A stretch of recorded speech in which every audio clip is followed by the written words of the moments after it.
ಸರ್ಕಾರಿ ಶಾಲಾ ಮಕ್ಕಳಿಗೆ ಉಚಿತ ನೋಟ್ಬುಕ್ ಹಾಗೂ ಶಾಲಾ ಬ್ಯಾಗ್ ವಿತರಣೆ.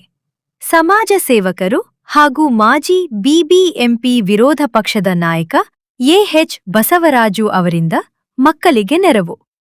ಸರ್ಕಾರಿ ಶಾಲಾ ಮಕ್ಕಳ ಶಿಕ್ಷಣಕ್ಕೆ ಉತ್ತೇಜನ ನೀಡುವ ಉದ್ದೇಶದಿಂದ ಸಮಾಜ ಸೇವಕರು ಹಾಗೂ ಮಾಜಿ ಬಿಬಿಎಂಪಿ ವಿರೋಧ ಪಕ್ಷದ ನಾಯಕರಾದ ಎಎಚ್ ಬಸವರಾಜು ಅವರು ಮಕ್ಕಳಿಗೆ ಉಚಿತವಾಗಿ ಮಾಗಡಿ ಪಟ್ಟಣದ ಹೊಂಬಾಳಮ್ಮನಪೇಟೆ ಸರ್ಕಾರಿ ಶಾಲೆಯ ಮಕ್ಕಳಿಗೆ ನೋಟ್ಬುಕ್ ಹಾಗೂ ಶಾಲಾ ಬ್ಯಾಗ್ಗಳನ್ನು ವಿತರಿಸಿದರು.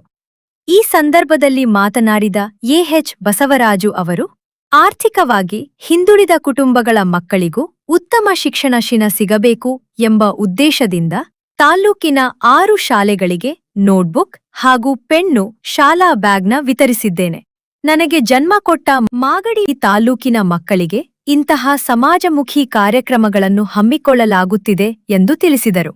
ಉಚಿತ ನೋಟ್ಬುಕ್ ಹಾಗೂ ಸ್ಕೂಲ್ ಬ್ಯಾಗ್ಗಳನ್ನು ಪಡೆದುಕೊಂಡ ವಿದ್ಯಾರ್ಥಿಗಳು ಸಂತಸ ವ್ಯಕ್ತಪಡಿಸಿದರು. ಒಟ್ಟಾರೆ ಸರ್ಕಾರಿ ಶಾಲಾ ಮಕ್ಕಳ ಮುಖದಲ್ಲಿ ಮಂದಹಾಸ ಮೂಡಿಸಿದ ಎಎಚ್ ಬಸವರಾಜು ಅವರು, ಮಾಗಡಿ ತಾಲ್ಲೂಕಿನಲ್ಲಿ ಉಚಿತ ಸಾಮೂಹಿಕ ವಿವಾಹ ಹಾಗೂ ಮಕ್ಕಳಿಗೆ ನೋಟ್ಬುಕ್, ಬ್ಯಾಗ್ ಈ ಸಮಾಜ ಸೇವಾ ಕಾರ್ಯಕ್ಕೆ ಸಾರ್ವಜನಿಕರಿಂದ ಮೆಚ್ಚುಗೆ ವ್ಯಕ್ತವಾಗಿದೆ.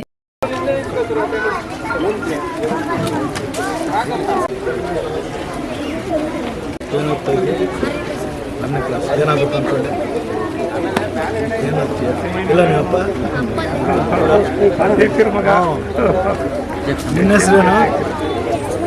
ಏನು ಓದ್ತಾ ಇದೆಯಾ? ಎಷ್ಟನೇ ಕ್ಲಾಸು? ಒಂದು ಏನಾಗಬೇಕು ಅನ್ಕೊಂಡಿದ್ಯಾ? ಏನಮ್ಮ ಹೆಸರು? ಏನು ಹೆಸರು? ಮಾತು ಬರಲ್ಲ ಯಾಕೆ? ಹೌದಾ? ಯಾರು ಇವ್ರ ಅಣ್ಣ? ತಂದೆ ತಾಯಿ ಏನು ಪ್ರಾಬ್ಲಮ್? ಚೆಕ್ ಮಾಡಿಸಿದ್ರೆ ಎಲ್ಲ ಆಯಿತು. ಹಾಂ, ಮತ್ತೆ ಎಜುಕೇಷನ್ ಹೆಂಗೆ? ಏನು ಮಾಡೋಕ್ಕಲ್ಲ, ನಮ್ಮಲ್ಲಿ ಜೊತೆನಲ್ಲೇ ಆಯಿತು, ಉದ್ದಾಗಿ ಬರೀತಾರೆ. ವಾಯ್ಸ್ ಹೇಳಕ್ಕೆ ಬರ್ತಾರೆ. ಎಲ್ಲ ಮಾಧ್ಯಮ ಸ್ನೇಹಿತರೆ, ಇವತ್ತು ವರ್ಷದಲ್ಲಿ ಒಂದು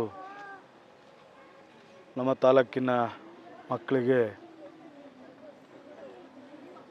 ಸ್ಕೂಲ್ಗೆ ಬೇಕಾಗಿರ್ತಕ್ಕಂಥ ಬುಕ್ಸ್ ಆಗಿರ್ಬೋದು, ಪೆನ್ ಆಗಿರ್ಬೋದು, ಕೆಲವು ಶಾಲೆಯಲ್ಲಿ ಬ್ಯಾಗ್ ಇರ್ಬೋದು, ಕೇಳದಂಥ ಶಾಲೆಗೆ ಇವತ್ತು ಒಂದು 5 ಶಾಲೆ. ಈಗ ತಾನೇ ಉಡುಗೊರೆ ಶಾಲೆಗೆ ನಮ್ಮ ಚನ್ನಬಸ್ ಅವರು ತೆಗೆದುಕೊಂಡೋದ್ರು. ಅದೇ ರೀತಿ ಚೆನ್ನಮ್ಮನಪಳ್ಳಿಯ ಶಂಕರ್ ಅವರು ಅವ್ರ ಶಾಲೆ ಮಕ್ಕಳಿಗೆ ತೆಗೆದುಕೊಂಡೋದ್ರು. ಬ್ಯಾಲ್ಕೆರೆ ನಮ್ಮ ಹರೀಶ್ 2 ಶಾಲೆಗೆ ಹೈಸ್ಕೂಲು ಮತ್ತು ಮಿಡ್ಲ್ ಸ್ಕೂಲ್ ಶಾಲೆಗೆ ತೆಗೆದುಕೊಂಡೋದ್ರು. ಈ ಒಂದು 6 ಶಾಲೆ ಇವತ್ತು ಹೊಂಬಾಳಮ್ಮನಪೇಟೆ ಸೇರಿ ಒಂದು 6 ಶಾಲೆಗೆ ಇವತ್ತು ಈ ವರ್ಷ ಬುಕ್ಸು, ಪೆನ್ನು ಬೇಕಾಗಿರ್ತಕ್ಕಂಥ ವ್ಯವಸ್ಥೆ ಮಾಡಿ ಅಂಥೇಳಿ ನಮ್ಮ ಇಲ್ಲಿನ ಯಜಮಾನರಾದಂಥ ರೇವಣ್ಣವರು, ನಮ್ಮ ರಾಮಕೃಷ್ಣಪ್ಪನವರು, ನಮ್ಮ ಎಲ್ಲ ಕೌನ್ಸಿಲರ್ಗಳು ಜಯರಾಮ್ ಇರ್ಬೋದು, ನಮ್ಮ ಶಿವಶಂಕರ್ ಇರ್ಬೋದು, ನಮ್ಮ ಗಂಗರೇವಣ್ಣ ಇರ್ಬೋದು, ನಮ್ಮ ಮಂಜ ಇರ್ಬೋದು, ರಾಮಣ್ಣ ಇರ್ಬೋದು, ಜಯಲಕ್ಷ್ಮಿ ರೇವಣ್ಣ ಇರ್ಬೋದು, ನಮ್ಮ ರಾಮಕೃಷ್ಣಪ್ಪರು ಇರ್ಬೋದು, ನಮ್ಮ ರವಿಯವರ ತಂದೆ ರಂಗಪ್ಪನವ್ರು ಇರ್ಬೋದು. ಎಲ್ಲರೂ ಈ ವರ್ಷ ಇಲ್ಲಿ ನಮ್ಮ ಸ್ಕೂಲಿಗೆ ಕೊಡಿ, ಹೋದ ಸಾರಿ ಹೊಸಪೇಟೆಗೆ ಕೊಟ್ಟಿದ್ರಿ, ಮತ್ತು ಎಲ್ಲ ಬೇರೆ ಬೇರೆ ಎಲ್ಲ ಸ್ಕೂಲಿಗೆ ಕೊಟ್ಟಿದ್ರಿ ಅಂತೇಳಿ ಹೇಳಿದರು. ಸ್ವಾತಂತ್ರ್ಯ ದಿನಾಚರಣೆ ದಿನ ಕೊಡಬೇಕು ಅಂತ ಹೇಳಿದರು. ಅದು ಅವತ್ತು ನಮ್ಮ ಕಾರ್ಯಕ್ರಮ ಬೇರೆ ಇತ್ತು, ಅದರಿಂದ ಅವತ್ತು ಬರೋಕ್ಕಾಗಲಿ, ಇವತ್ತು ಕೊಡೋವಂಥ ವ್ಯವಸ್ಥೆ ಆಗಿದೆ. ಬೇರೆ ಶಾಲೆಗೆ ನಾವು ಕೊಡ್ತೀರಾ ಸರ್?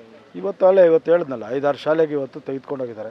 ಉಡುಗೊರೆ ಶಾಲೆ ನಮ್ಮ ಚನ್ನಬಸ್ ಅವರು, ಆಮೇಲೆ ಚೆನ್ನಮ್ಮನಪಳ್ಳಿಯ ಶಾಲೆ ಶಂಕರ್ ಅವರು, ಆಮೇಲೆ ಬ್ಯಾಲ್ಕೆರೆ ಪಂಚಾಯತಿ ಸದಸ್ಯರಂತ ಹರೀಶ್ ಅವರು 2 ಶಾಲೆ, ಹೈಸ್ಕೂಲು ಮತ್ತು ಮಿಡ್ಲ್ ಸ್ಕೂಲ್ 2 ಸ್ಕೂಲ್ಗಳಿಗೆ, ಮತ್ತು ನಮ್ಮ ಜಡದೇವ್ರ ಮಠದಲ್ಲಿ ಒಂದು 6 ಜನ ಮಕ್ಕಳಿದ್ದಾರೆ ಅಂತ ಸ್ವಾಮೀಜಿಗೆ ಹೇಳಿದ್ದಾರೆ, ಅಲ್ಲಿಗೆ ಕಳಿಸ್ತಾ ಇದ್ದೀವಿ. ಆಮೇಲೆ ಕೆಂಚನಹಳ್ಳಿ ನಮ್ಮ ಕಿರಣ ಅವರಲ್ಲಿ 9 ಜನ ಮಕ್ಕಳಿದ್ದಾರೆ ಅಂತ ಹೇಳಿದ್ರೆ ಅಲ್ಲಿಗೆ ಕಳಿಸ್ತಾ ಇದ್ದೀವಿ.